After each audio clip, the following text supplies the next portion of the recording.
LaMelo Ball had a great stat line against Denver. Nikola Jokic had a historic stat line. We'll talk about that, plus the Hornets weekend overall today on the Locked On Hornets podcast. You are Locked On Hornets, part of the Locked On Podcast Network, your team every day. In a minute, cuz we live.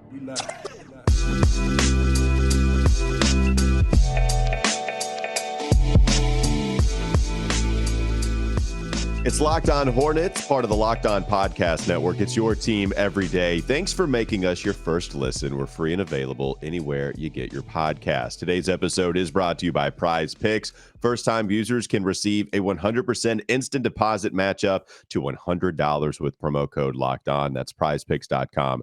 Promo code Locked On. So the Charlotte Hornets, they just lost to the Denver Nuggets. Me and Doug are doing a late night taping of this episode that will be available to you tomorrow in the AM. So maybe you can listen to this on your way to work. Hopefully, that I think that's right. Am I wrong? When you anytime I get questioned on math or general numbers, then I just assume the other person's right. So I get a little scared and paranoid. You just sounded like someone that was trying to explain Back to the Future to me. Like I didn't tomorrow, today, like what, anyway, moving on. Yeah, whenever you're listening to this, just know that we are hopping on right after the Charlotte Hornets and Denver Nuggets game. I said it in the tease, the cold open there, Doug. LaMelo Ball was great, and he continues to be awesome. No rust at all after the second injury debut, right? The first time, it did take him a little while to get going. The first great game that he has against the Pacers, he's right back out again, and we have to do the same old song and dance. Yeah. There's zero rust for LaMelo. In this game against Denver, he was by far the best player for the Hornets again. He scored 31 points. He was perfect from the free throw line, shooting 7 of 7, 4 of 9 from beyond the arc, 10 of 21 overall in his 36 minutes played. 5 assists. You and I both think he could have had more had the Charlotte Hornets just hit shots, but they didn't really do so around him. Really, the story's not even LaMelo with an impressive stat line. We got a historic one from Nikola Jokic in this one, Doug. 40 points, 27 rebounds. He had 20 rebounds in the first half. Nikola would also finish with 10 assists. He didn't have any blocks, but that'll do. The triple-double, 40 and 27 and 10. That'll do just fine for Nikola. And once again, yes, Joel Embiid, Nikola Jokic, the best centers in the game, are going to be a huge mismatch for any NBA team. But I do think the Charlotte Hornets are dead last when you're talking about teams that are most equipped, most well-equipped to compete against a Joel and a Nikola. Yeah, I mean, he's a beast. He's an MVP. Crazy. And is up on my list of possible MVP candidates this season. So, yeah, I mean, he was very difficult to deal with. I thought they did the best job that they possibly could, trying to at least make things a little bit difficult, especially in the first half. I think, scoring-wise, I thought he really got it going late. They let him. The problem was they let him taste blood and hit that 3-point shot late after he had missed a few, and then he hits another one right after that. So yeah, tough. But I mean, LaMelo Ball, just super impressive. 17 points in the second half, 6 of 10 from the field, 3 of 4 from 3.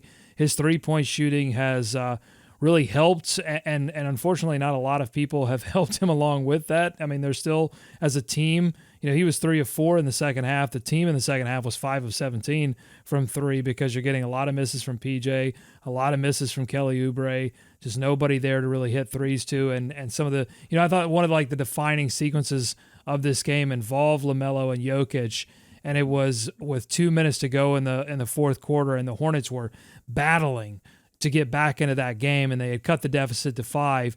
And Jokic hits Aaron Gordon on a cut to the rim, and Aaron Gordon hits a really tough reverse layup over a couple of Hornets.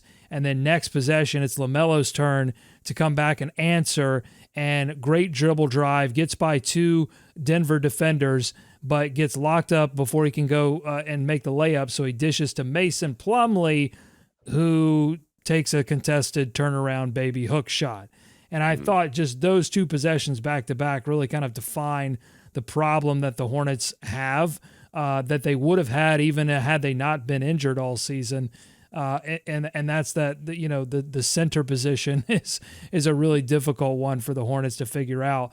They were in foul, and a lot of the centers were in foul trouble for a lot of this game, and that made it difficult as well.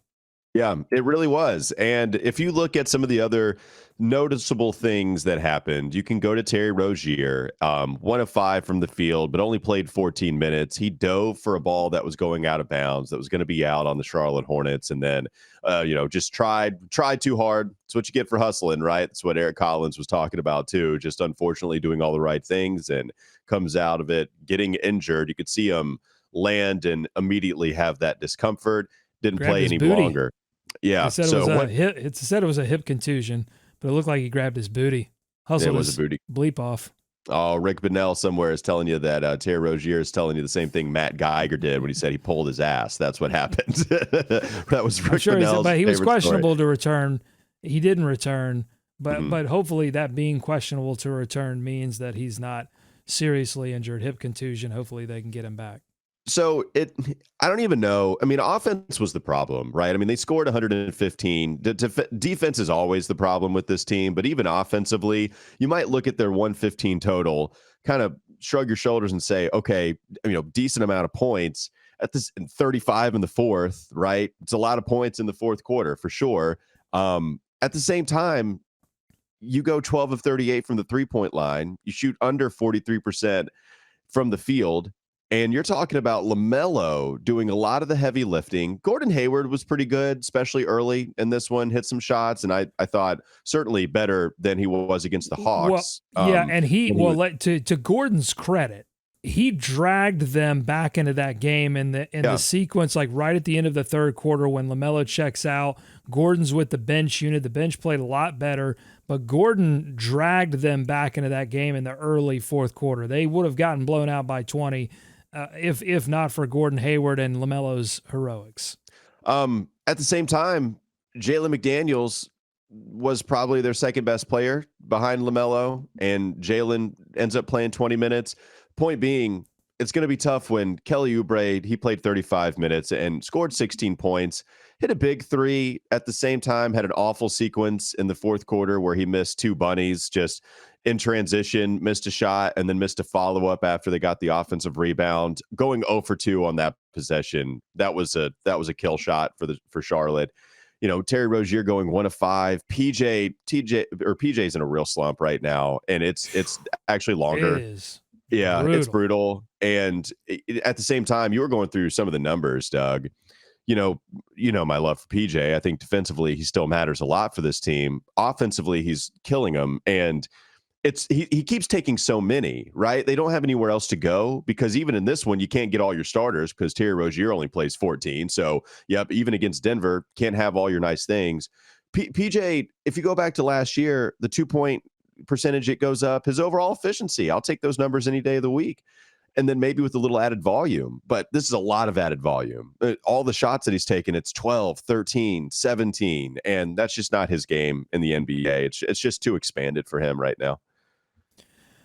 Yeah, totally. I mean, they've got to have him hitting shots. I mean, they've had to rely on JT Thor for a couple of these games now because they've had to reach into some of their depth, even though they're getting guys back. With the injury to Rozier and the foul trouble, they had to go to Thor. Thor missed a wide open 3-point shot. It's just like you've got to hit these shots. You've got to take these opportunities. Jamal Murray was 2 of 11 in this game for 6 points, missed all 6 of his 3-pointers. They were missing, and Bones Highland, who has been good for them off the bench, was 3 of 11. They were missing free throws at the end of this game, and they don't miss a lot of free throws. And they missed a ton in this one, 22 of 34 from the line. So, all of these things, it's like Denver was trying to give them this game and a lot of missed opportunities, I thought, in the second half. But to me, the story of the game was the Hornets respond from the Detroit disaster to the Atlanta first half defensive disaster. They played defense a lot better. You look at 119, you say that's a lot of points, but you have to understand that Denver came into this game, number one, they were the second best offense in the league. Number two, they're built to run. They do run. They rack up a lot of possessions. They actually, even though they scored 119, they were below average in terms of their points per possession this season. So the Hornets actually did a good job defensively. Like you said, though, I think if we've learned anything over these the past 3 games, it's that when LaMelo's not on the floor offensively, this team is a disaster.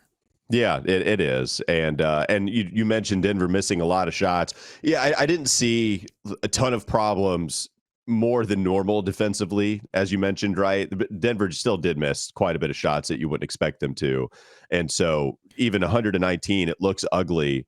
It's not as ugly as it looks, and yet it could have been uglier, right? If that makes sense. Yeah, so they just missed some shots. And well, overall, and you'll hear we haven't had a chance to hear Clifford yet, but I'm pretty sure he's going to say when they got their defense set, which is difficult against Denver because, again, Denver, they run, and you're running at Denver, which is mile high, I mean, it's going to be tougher, especially a team like Charlotte that's getting guys back. Probably, LaMelo and Gordon. I saw Gordon huffing out there. He's getting back his conditioning. LaMelo is a little bit younger, so he's a little bit more flexible there, but I'm sure he's feeling it too. So Denver loves to run, and when they got their defense set, they were really good. But they just didn't always get their defense set and let too many guys get free. And so, yeah, I mean, there were a couple of missed opportunities defensively, but so much better than they were against Atlanta or Detroit. All right, let's talk a little bit more about that Atlanta matchup coming up next on the Locked On Hornets podcast. Don't go to sleep on the Hornets just yet. Talk a little bit more about Gordon Hayward starting to ease himself back into the swing of things. LaMelo, more talk on him, and then we'll kind of visualize what's going on outside, take the macro approach with this Charlotte Hornets team. This episode is brought to you by PrizePicks. How it works is that you can pick 2 to 6 players, and if they go score more or less than their PrizePicks projection, you can win up to 25 times your money on any entry. No competing against other people. It's just you versus the projections available with this fantasy app, and PrizePicks offers projections on any sport that you watch. This includes NBA, MLB, PGA. We'll keep going on in men's and women's college basketball, soccer, WNBA, esports, tennis, MMA, Euro basketball. There's so many different sports you can get involved in when it comes to PrizePicks. Entries can be made in 60 seconds or less. It's that easy. You have safe and fast withdrawals, and they're currently operational in over 30 states and even Canada. Download the PrizePicks app or go to prizepicks.com. Sign up and play daily fantasy sports. First-time users can receive a 100% instant deposit match up to $100 with promo code Locked On. If you deposit $100, PrizePicks gives you $100. If you deposit $50, PrizePicks gives you $50. Don't forget to enter promo code Locked On at sign up for an instant deposit match up to $100. This episode is also brought to you by Turo. Turo is the world's largest car sharing marketplace. With Turo, you can book any car you want, wherever you want it, from a community of local hosts. You can browse a huge selection of vehicles for just about any occasion or budget across the US, UK, Canada, even Australia. Book a spacious SUV or minivan for a family road trip, and you can get a classic or luxury car for a special event, birthday, or even a holiday. Find affordable economy cars if you're on a budget and just you need to get from A to B. Test drive that new electric vehicle you've had your eye on too and see how it fits in your everyday life. Many Turo hosts even drive or can even deliver that car right to you. So every trip is backed by liability insurance. Terms, conditions, and exclusions apply. Forget boring rental cars and find your drive at Turo.com. Plenty more to come. Locked On Hornets. Thanks for making Locked On Hornets your first listen today. Make your next listen Locked On Sports today. From the games that matter the most to the biggest stories in sports, go beyond the scoreboard and behind the scenes with local experts and insights only Locked On can provide. So not only did the Hornets lose this game against the Denver Nuggets, they also lost the recent game before that to the Atlanta Hawks, and they lose 125-106. Doug, you called it a must win. I agreed with you. I would argue that win or loss, I should say, against Detroit was a must win, and they lost in overtime. And it happened against the Hawks. Now, Hawks aren't a bad basketball team. They're 500. With that win, they were able to bring themselves to 500, 15-15 on the season. I think this is a really bad loss too, though. Not Denver, right? Denver's fine. I think Atlanta is a bad loss. And the reason being is because they're missing guys. Atlanta has Trae Young, true, but they're also missing DeJounte Murray. Clint Capella is someone that has often killed the Charlotte Hornets, and they didn't have Clint Capella in that game either. And if I'm not mistaken, John Collins didn't play in that game. All three of those guys, pretty important players. We know that the Hawks are kind of unraveling right now. I think I saw somebody tweet, if I'm not mistaken, that Zach Lowe and Bobby Marks on their latest podcast, they're talking about Trae Young trades now because of all the turmoil that they're going through with their star player. So with Charlotte, going against a team that had all those injuries, and you get LaMelo Ball. Gordon Hayward, yes, I know he's trying to get in the swing of things, but you at least got somebody back. I thought that was a bad loss, especially because you only put up 14 points in the fourth quarter, right? Like you battle back and you come up with a goose egg. I don't know, Doug. Like that one was defeating. Nothing's going to be as bad as the OT loss to Detroit. That was suffocating. But this one against Atlanta was a must win, and damn, they lost by near 20. Yeah, and I mean, defensively, they were a disaster in the first half. And you thought, after the Detroit game where, Steve Clifford certainly gave them an earful in the locker room and then didn't even want to take questions from the media because of how disgusted he was with the defensive performance, you would think they would have come out in that first half with a little bit more zeal defensively, but gave up a ton of points. Now did lock down in the third, and I think that's why Clifford came out after the game and said they were playing with more purpose defensively because at least unlike Detroit against Atlanta, they did decide at some point to really get serious about the defensive end of the floor. But I think this is a good game to kind of contrast with that Denver game in that. This Atlanta team also took 34 free throw attempts, but made 28 of them. They took 29 3-point attempts, but made 15 of them. AJ Griffin, a rookie that, the Hornets could have drafted, hit 3 of those 3-pointers. Frank Kaminsky, someone that they did draft, hit 2 of them. That was just talk about a heartbreaker. Frank Kaminsky, 4 of 5, 2 of 3 from 3. He has 12 points, 7 rebounds, 5 assists, and a steal. My goodness, like Frank Kaminsky revenge game. Definitely probably could have called it. But this was a tough pill to swallow. And then, as you mentioned, 14 points in the fourth quarter. That's the difference in the Denver game is that they didn't give up offensively and they fought back in that fourth quarter to cut the deficit. So this Atlanta game I thought was a must win because they were favored to win because of all the players they were missing. Although it looks like Trae Young plays better without DeJounte Murray. That might be the thing that's problematic with the Atlanta Hawks right now. Right. He looked so much better than he's looked in the past couple of games with DeJounte Murray. So, tough loss. And honestly, now I take this one and I take Denver, and the losses are piling up. And Clifford said after the game, you have to own your record, and their record this 7th straight loss now with the Denver one wrapped up into it. And I'm just like, at what point I really hope, Walker, that Mitch Kupchak is on the phone trying to figure this thing out because I can't see them breaking out of this spiral at this point. Well, maybe we just go right into that because we talked about maybe taking a macro approach here in the third segment, just discussing it as the Hornets continue to lose these games. This game against the Detroit Pistons we talked about, that was a bad one. Hawks, Denver's not bad, but this is what we were gearing up for, right? Because even if you performed admirably and you give them all of the moral victories in the world, there's still going to be big fat L's. Doug, they were a 9-point underdog in this game. They're a 9-point underdog against Sacramento last time I checked, even with that line possibly changing. I didn't see any of the lines going after that, but we're talking about Sacramento. And I know this is the light, the beam team, and it's something very different. I get that. But you have one team that used to be your saving grace on these West Coast road trips.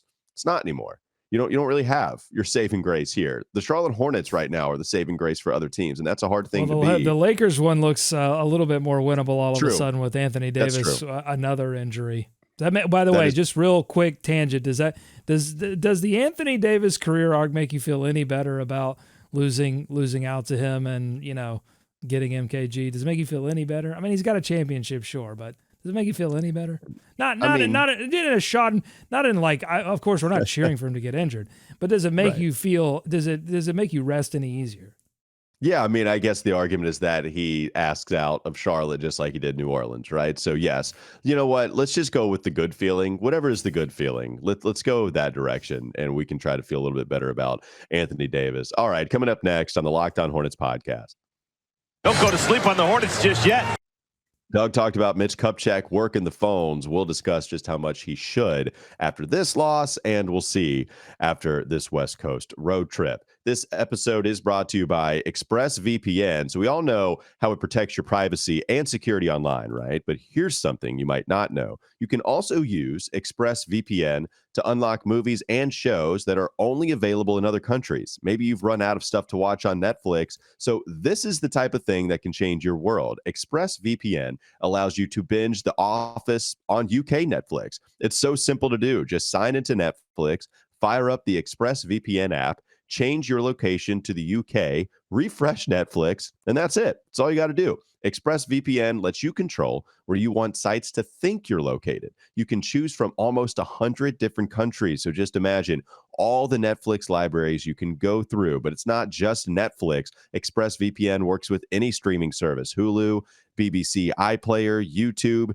you name it, it works with that streaming service. So if you want to get access to hundreds of new shows, go to expressvpn.com/lockedon right now, and you can get an extra 3 months of ExpressVPN for free. That's expressvpn.com/lockedon. expressvpn.com/lockedon to learn more. Macro approach on the Hornets coming up next. Is Locked On Hornets. I know a lot about the weight room. I know a ton about the weight. I don't lift a lot of weights, but I do kind of stand around the weight room. Are you using that? You're good? Okay, good. Okay, yeah. Good. And I stand around the weight room a lot. Do you have the high socks and the headband on with your hair tied back? Oh yeah, big like white tube socks for sure. Yeah. Headband. Yeah, I've got it all. I've got these headphones right here that you see me wearing on YouTube right now. I take these into the gym. I'm just, it's about looking professional. You got to look the part, right? Dress for the job that you want. That's how I feel about how I am in the weight room. It's time for more of the Locked On Hornets podcast.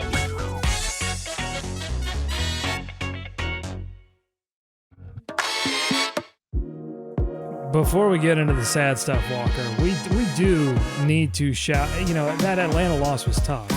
And I don't know if it was a bad loss. I put it as a loss in my quick caps that I do, where I designate good win, bad loss. Because they did have such an incredible comeback in that third quarter. They were down 75-59 going into the half, and they make just a huge run to get it back down to 5 by the 9:28 mark. And it was LaMelo, deep three after deep three. It was Gordon and his defense. I mean, I think that's the big storyline from Gordon's return, is that defensively he makes them such a better team. And I think that showed itself against Denver during that early run in the fourth quarter. But yeah, the fourth quarter of that Atlanta game was just a disaster. I mean, you're only down 6 points going into that fourth quarter. That's a game you can take. You get a rosier travel. You get back cut on defense constantly. Thor missed a 3 in that fourth quarter, just like he did against Denver. Yeah, just tough. I mean, it's been tough loss after tough loss, and they keep piling up. And I can't do the math at this point and see where the Hornets, can get enough wins to make this thing interesting for a play-in spot, even with the Eastern Conference standings not being what they were last season. Yeah, they're dead last. So, they're 7-23. Like what? Oh.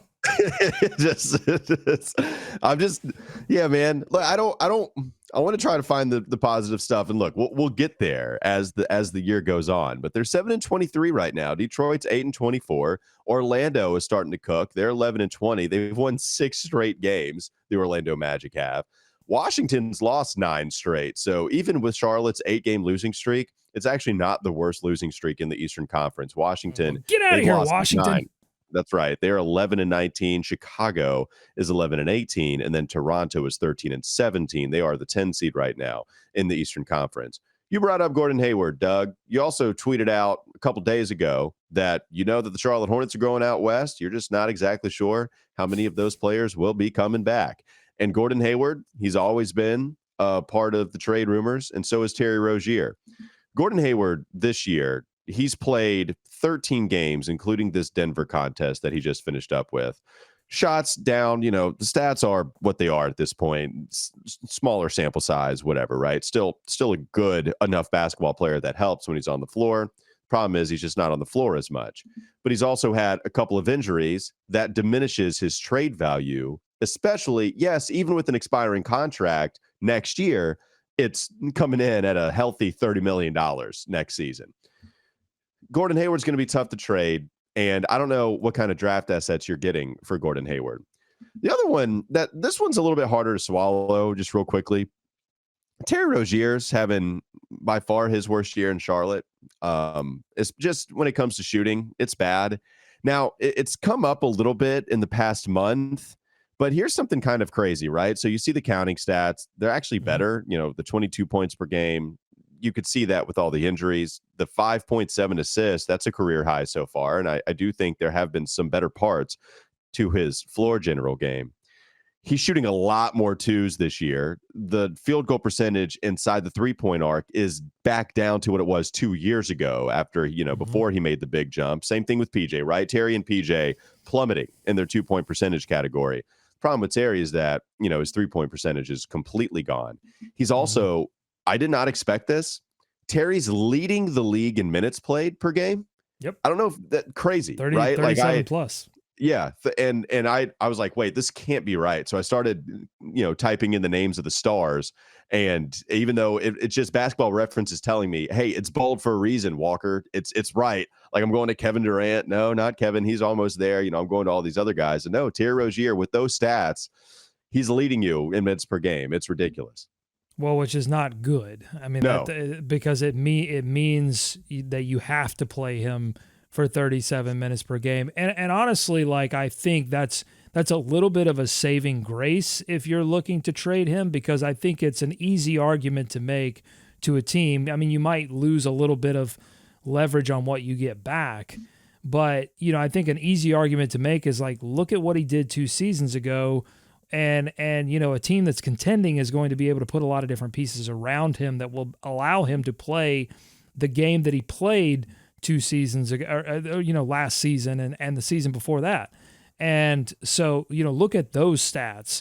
This season, it's easy for another team to look at what's gone on with the Charlotte Hornets and understand that a lot of guys are playing out of position. So I honestly don't think his stats this season are really going to damage the trade value that much. But yeah, Gordon Hayward, I mean, the injury situation with him, I mean, he's got some kind of device on the back of his shoulder that makes him look like the hunchback of the Queen City. And, it's trying to, I guess, develop, the bone that is necessary that has been broken back there. You can't trade that. That's not tradable. I'm sorry. He's not going anywhere. Just get comfortable. He's not one of these players that's going to get shipped out. The problem is too with PJ, I think he would be desirable even with his contract situation, but he's been playing poorly as we've outlined. I mean, over the past 5 games, just taking a ton of shots and not making anything. I mean, that's one guy I think you would really like to see showcased and hopefully develop some value, but that just hasn't come to fruition. Well, and I just can't help but continue to go to the field goal attempts per game for these guys and just look how out of place it is compared to other years in their career. And honestly, tonight against the Denver Nuggets, they had a lot of possessions, but I mean, even LaMelo and Gordon, they're back in the game. And between both of them, they take 32 shots between them. Yeah, they take 32 shots between just those 2 players, right? And even Terry goes away.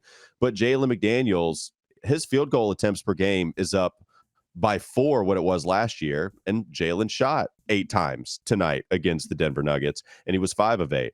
Kelly Oubre, 18, right on his average this year. He shot 18 tonight against Denver. PJ Washington shot 12 times. PJ shooting 13 times a game this season.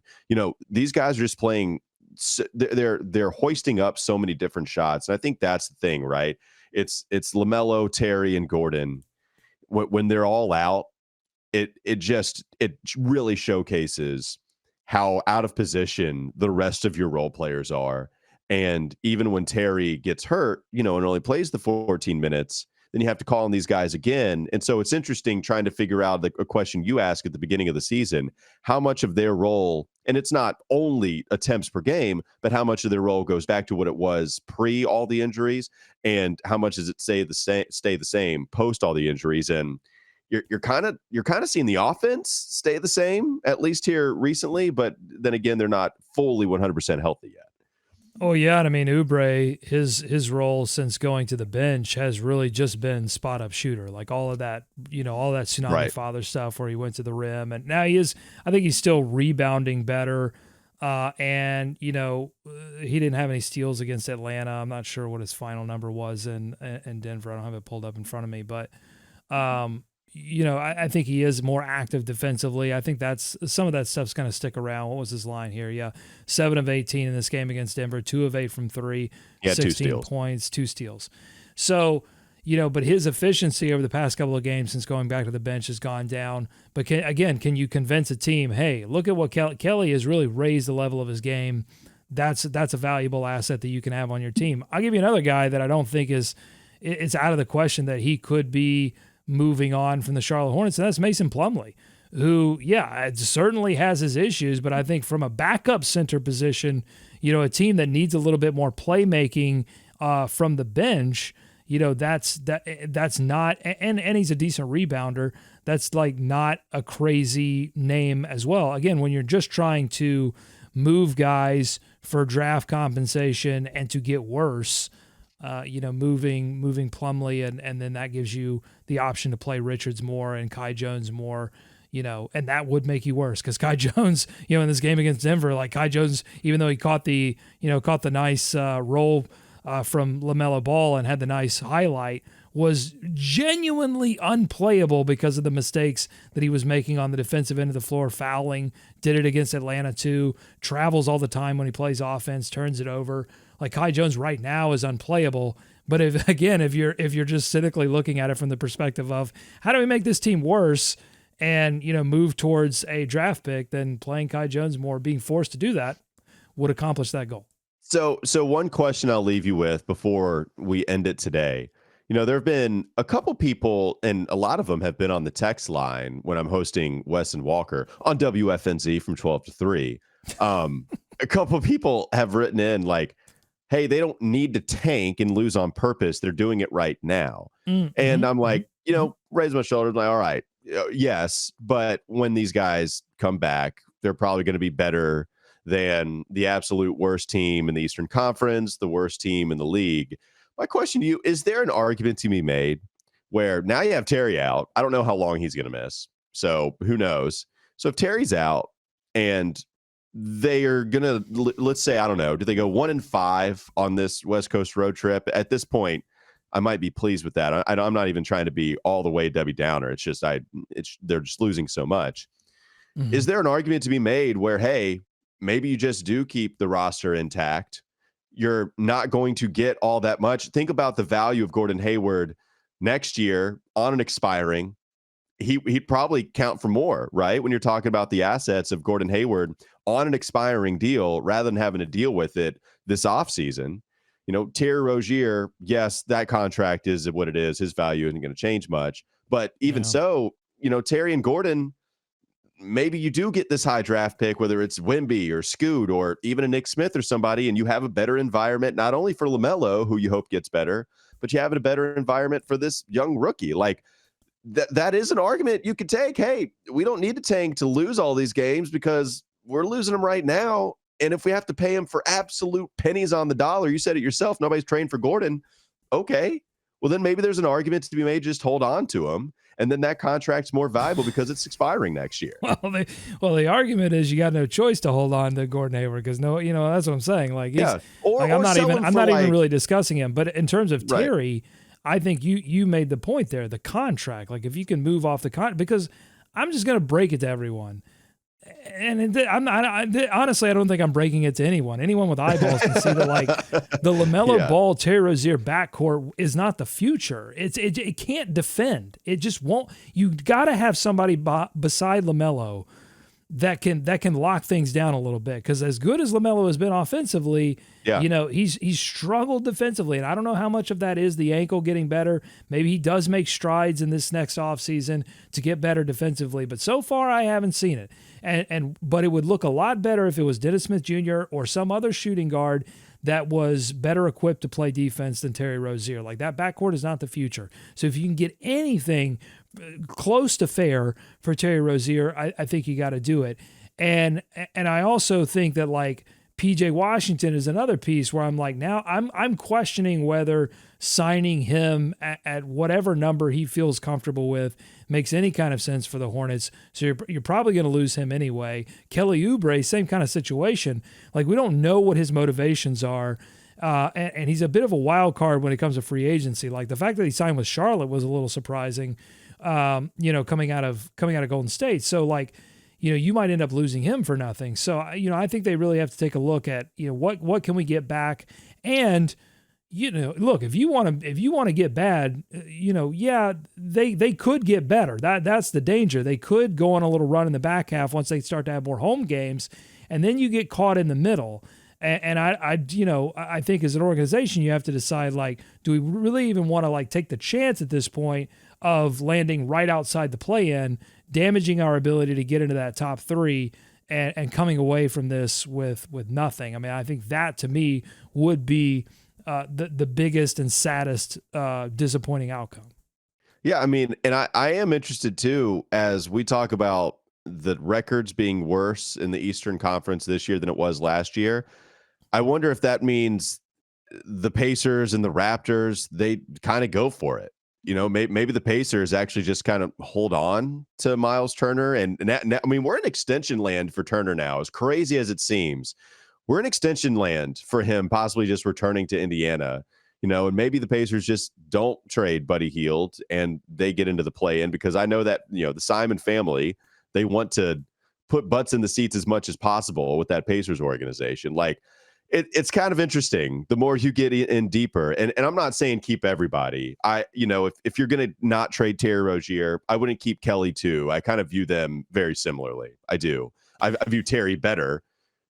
But yeah, that's kind of where I'm not I don't think leaning, but it's interesting to think about. Yeah, it is. And I think the Pacers will keep going for it because that's in the Pacers' DNA as an organization. But Toronto is the interesting case. LA, the Lakers are an interesting case, even though they've got they've got no pick, but they're going to get bad because they literally have no choice because they have no pick. But here's the thing, like, we don't know what's going to happen over the next couple of weeks and months where teams are going to all of a sudden turn the dial towards Wemby. Like, it's going to happen. And I think there's an advantage for teams that go at it early, for saying, all right, I'm going to have the courage to pull the plug on this thing a little bit early, even if I have to take back what I don't think is necessarily fair value for some of my assets. If it makes me worse and I get to be worse early, then, we can be in business come draft time.